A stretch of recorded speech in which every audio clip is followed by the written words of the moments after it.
యేసయ్య నామానికి మహిమ కలుగును గాక. మీ అందరికీ నా ప్రత్యేకమైన వందనాలు.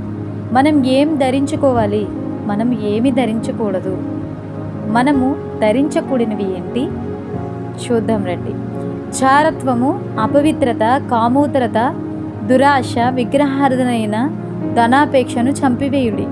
అలాగే ఆగ్రహము, దుష్టత్వము, దూషణ, మీ నోట బూతులు అను వీటన్నిటినీ విసర్జించుడి. ఒకనితో ఒకడు అబద్ధమాడకుడి. కొలస్సీలు రాసిన పత్రిక 3వ అధ్యాయం 5వ వచనంలో ఈ విధంగా రాయబడింది. మరి మనం ఏం ధరించుకోవాలి? మా యుద్ధోపకరణములు శరీర సంబంధమైనవి కావు గాని దేవుని ఎదుట దుర్గములను పడద్రోయచాలినంత బలము కలవై ఉన్నవి. ఆమేన్. 2 కొరింథీ 10:3లో ఈ విధంగా రాయబడింది. కాగా దేవుని చేత ఏర్పరచబడిన వారును పరిశుద్ధులను ప్రియులునైన వారికి తగినట్లు మీరు జాలిగల మనస్సును, దయాళత్వమును, వినయమును, సాత్వికమును, దీర్ఘశాంతమును ధరించుకునుడి.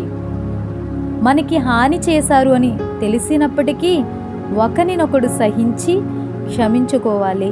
పరిపూర్ణతకు అనుబంధమైన ప్రేమను ధరించుకోవాలి. కొలస్సీలు రాసిన పత్రిక 3వ అధ్యాయం 12వ వచనంలో ఈ విధంగా రాయబడింది.